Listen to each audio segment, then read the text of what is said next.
Кыргыз Республикасынын 25 жылдык юбилей майрамы менен куттуктайм. Экинчиден, сессиянын жумуш жылынын башталышы менен куттуктайм.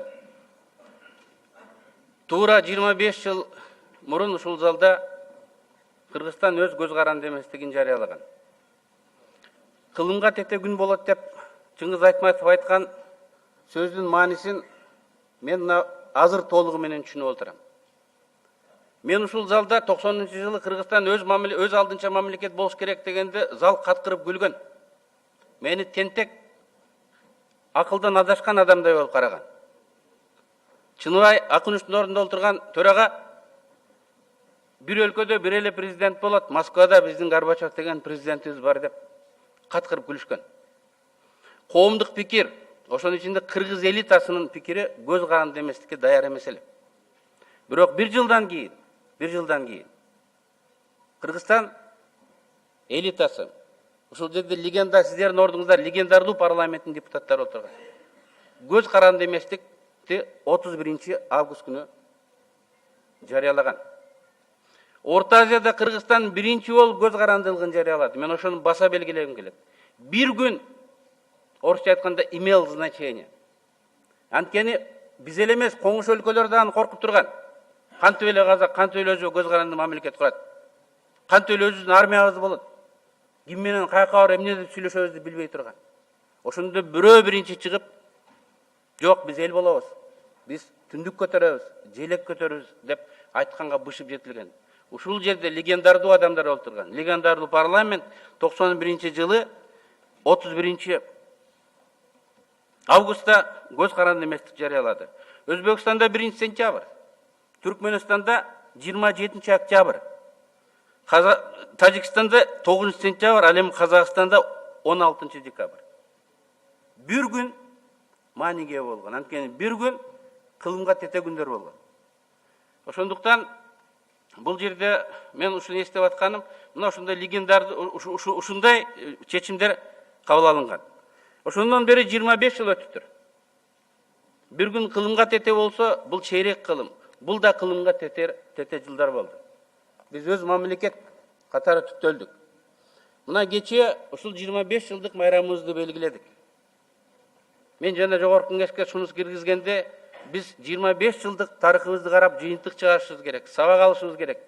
Кандай ийгиликтер болду, даңазалашыбыз керек.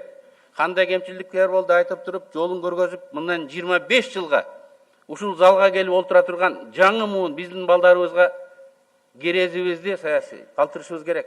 Моолар кайталанбасын. Моундай жолдон айланып өтөйлүк. Алдыбызда мындай чоң маселелер турат. Бүгүн мына дүйнөлүк терроризм бизге жакындап калды. Чек арабыз жабылып, товарларыбыз Казакстан, Россияга өтпөй калды. Граждандарыбыз өтпөй калды. Түштүктө чек арабызды басып келип, биздин граждандарыбыз барымта калып атат. Мына ушундай кыйын шартта бул чоң идеологиялык иш-чара болуш керек эле. Элди бириктирип, элди мобилизациялап, элге дух бере турган. Урматтуу депутаттар, мен айтпашым керек эле, бирок айтып коюш керек. Президент Атамбаев ошол миссияны толук кандуу пайдаланган жок. Тескерисинче чоң тойду бузду. Мен өзүм жөнүндө болсо бул жерден айтпайт элем. Үйүнө барып деле орусча айтканда разборка кылып алмакмын. Президенттен түшкөндө деле көчөдөн бир жерден кармамакмын. Бирок кеп эркектер жөнүндө эмес, кеп Кыргызстандын бир экс-президенти Роза Отунбаева жөнүндө мен айтып койбосом болбойт. Алмаз Атамбаев Роза Отунбаеваны мыйзамсыз шайланган президент, самозванка деп атады. Иш жүзүндө Мадумаровдун сөзүн кайталады. Кыргызстанда саясий стабилдүүлүктүн түзүлүшүнө, оор кырдаалдан чыгышыга Роза Отунбаеванын жана убактылуу өкмөттүн кымындай дагы салымы жок.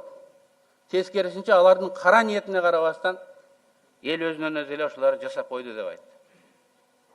Эгер муну унчукпай койсок, биз депутат катары гана эмес, эркек адам катары дагы туура эмес болот деп мен эсептейм. Роза Отунбаева убактылуу өкмөттү жетеледим. Мен, Бекназаров, Иса Өмүркулов, Атамбаев батын албай турганда жоопкерчиликти өзүнө алды. Биз деле мен болом деп отуруп алсак болот эле. Бирок биз батын албадык. Ошондой кыйын кезде даяр болуп калган кызыбыз бар экен, жоопкерчиликти өзүнө алды. Биз баарыбыз баш ийип иштеп бердик. Убактылуу өкмөттү бүткүл дүйнө тааныды. Убактылуу өкмөт болгону 3 ай эле отурду. 3 ай. Роза Отунбаева убактылуу өткөн мезгилдин президенти болду. Бүткүл дүйнө тааныды. ООН, бүткүл дүйнө. Роза Отунбаеванын жасап кеткен эмгеги тарыхта калды. Аны эч ким чийип жокко чыгара албайт. Ошондуктан мен кечээ мындай чекилик кетти деп мына ушуну баса белгилеп койгум келет. Эми урматтуу депутаттар, сиздер жөнүндө, биз жөнүндө. Мен бекеринен легендарлуу парламентти баштаган жокмун. Руслан Казакбаев олтурган жерде олтурат элем. Ал аксакалдар жок. Алды өтүп кетти. Ошол легендарлуу парламенттин мүчөлөрүнүн балдары ушул жерде отурасыңар. Эргеш Төрөбаев депутат болгон. Бүгүн анын баласы Бакыт Төрөбаев бул жерде отурат. Келгиле биз аталарыбыздын койгон тилегин орундатайлык. Атадан кем бала болот, атадан артык бала болот дейт. Ошолордой болуп ушул залда тарыхый чечимди кабыл алганга даяр болойлук. Аталарыбызга татыктуу болойлук. 25 жыл мурун ушул жерден келип, бизди да эстеп, ушундай легендардуу адамдар аталарыбыз болгон экен деп, биздин балдарыбыз, кийинки муундар ушул жерде сүйлөп турсун. Бүгүн биз Конституциядан чет жашап жатабыз. Конституцияда көргөзүлбөгөн жол менен өлкөнү башкарып жатабыз. Бул туура эмес. Сиздердин мандат алып келгениңиздерге 1 жыл боло элек. Мандатыңар жаңы, күчүнө кире элек. Сиздер лидерсиңер. Өлкөнүн тагдыры силердин колуңарда. Өлкө силерди карап турат. Ушул жоопкерчиликти биз сезе билишибиз керек. Биз бирөөнүн малайы эмеспиз. Биз эл өкүлүбүз. Бизге кайсыл бир кабинеттерге чакырып эч ким көргөзгө бербеш керек. Биз тарыхый чечимди өзүбүз кабыл алышыбыз керек. Анткени кыргыз элинин ишене турган силерден башка эч нерсеси жок. Бизден жогору жакта Кудай гана. Ошон үчүн бизди жогорку кеңеш дейт.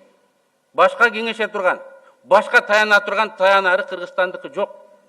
Биз ушуну ачык жана так билишибиз керек. Мен сөздөрүмдө айтам, 6 фракциянын лидери бар. Өлкөнүн келечеги силердин колуңарда деп. Бүгүн да өлкөнү өнүгүүсүн, өлкөнү башкаруу конституциялык нукка бурганга ушул залда олтургандардын мүмкүнчүлүгү бар. 6 фракциянын лидери. 120 депутат. Биз эмне деп шылдыңдабасын, эмне деп келебесин, бизден башка кыргыздын карманары жок. Азыр каргаса да, жамандаса да жогорку кеңешти жамандайт, каргайт. Анткени өзүбүз ошого жол берип атабыз. Өзүбүздү ошондой мамиле кылгандай жүрүм-турум менен жетелеме болуп атабыз. Качан адамды сыйлайт? Поступок болуш керек. Жоопкерчиликти ала билиш керек. Мына ошондой эл бизге татыктуу мамиле кылат. Ошондо уялбастан бул биздин өкүлүм, бул биздин жетекчилерибиз, жол башчыларыбыз деп бизди сыйлайт. Болбосо бүгүн парламенттин деңгээли мынчалык төмөнгө түшкөн эмес. Эч бир президенттин, өкмөттүн аппарат кызматкерлери бизди чакырып көрсөтмө бергендей болбош керек.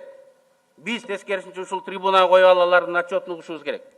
Ушул жерден баа беришибиз керек. Жаман иштесе кызматтан алып, элдин алдында баанында тарыхый бааны беришибиз керек. Мен ачык кайрылгым келет. Биздин колдо өлкөнүн тагдырын буруш. Конституция менен жашоого буруш биздин колубузда. Конституцияда бул каралган. Өкмөттү президентти катыштырбастан парламент түзгөнгө укугу бар. Эгерде президент өзүнүн айланасындагылардан кутулбаса, мен официалдуу жарыялайм. Президент өзү эмес, анын айланадагылар башкарып атат. Мына мен могул жерде эски боевой жолдошторду көрүп отурам. Кыйынчылыктарда чогуу жүргөн. СДПК партиясын силер башкарбай калдыңар. Бакиевдин, Акаевдин жанында жүргөн, СДПКнын жытында да болбогон Фариттер, Исак Сапарлар жана башкалар башкарып отурат. СДПК мен үчүн жат партия эмес. Бирибиз үчүн камалганбыз, өлкө үчүн күрөшкөнбүз.